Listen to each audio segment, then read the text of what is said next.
Bus stand లేకపోవడము ప్రజలు చాలా ఇబ్బంది పడతారు. ఆ ఇబ్బంది అంటే ఇప్పుడు మళ్ళీ చుట్టూ ఎటుకు పోదామన్నా కానీ బురదమయమైంది. పోయి అక్కడ ఉన్నామంటే లోపల ఆడ బురదలాగానే ఉంది. ఇక్కడ ట్రాఫిక్ పోవడానికి ఒకటే రూటు, రావడానికి ఒకటే రూట్ అయింది. బస్సులు ఇళ్ళకెళ్ళి ఈ టర్నింగ్లకి వెళ్ళి తిరుగుడు, లెఫ్ట్ పోయేటి రైట్ పోయేటి ఇళ్ళకి వెళ్ళి తిరుగుడు అవుతుంది. దానివల్ల ఇబ్బంది అవుతుంది. ఎండాకాలం ఎండలు కొట్టిందనంటే ఇదంతా మొత్తం డస్ట్ బాగా లేపుతుంది. దానివల్ల కూడా ప్రజలు చాలా ఇబ్బంది పడుతుంది. కళ్ళ నిండా డస్ట్ పడుతుంది. కాబట్టి దాని గురించి కూడా అధికారులు చర్య తీసుకోవాలి. బస్టాండ్ కూడా ఎంత తొందరగా పూర్తి చేస్తే అంత మంచిది. ఈ గవర్నమెంట్కి కూడా ఒక మంచి పేరు ఉంటుంది. నా హయాంలో ఈ బస్టాండ్ ఓపెన్ చేసిందనే వాళ్ళకు కూడా అలాంటి అవగాహన ఉండాలి. మా హయాంలో మేము ఓపెన్ చేసినాము, మాకు ఒక గుర్తింపు అనేది ఉంటుంది అనేది వాళ్ళకు కూడా ఉండాలి అధికారులకు.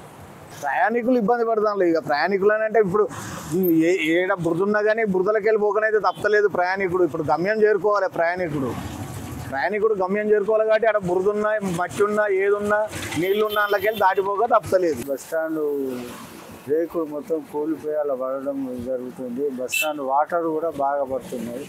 అలా వాటర్ కూడా చాలా నిండుతున్నాయి. ఇంకోటి మోరీ కూడా ఇక్కడ డ్రైనేజ్ మోరీ మొత్తం రోడ్డు మీదకి వచ్చి చాలా వాసన వస్తుంది. చిరు వ్యాపారస్తులు కూడా ఇబ్బంది పడుతున్నారు.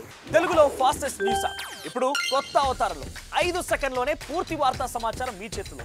సోషల్ మీడియా ట్రెండ్స్ మీ కళ్ళ ముందుకే live TV and voice search ఆప్షన్స్తో ఇప్పుడే డౌన్లోడ్ చేయండి. యాప్ లింక్ డిస్క్రిప్షన్లో ఉంది.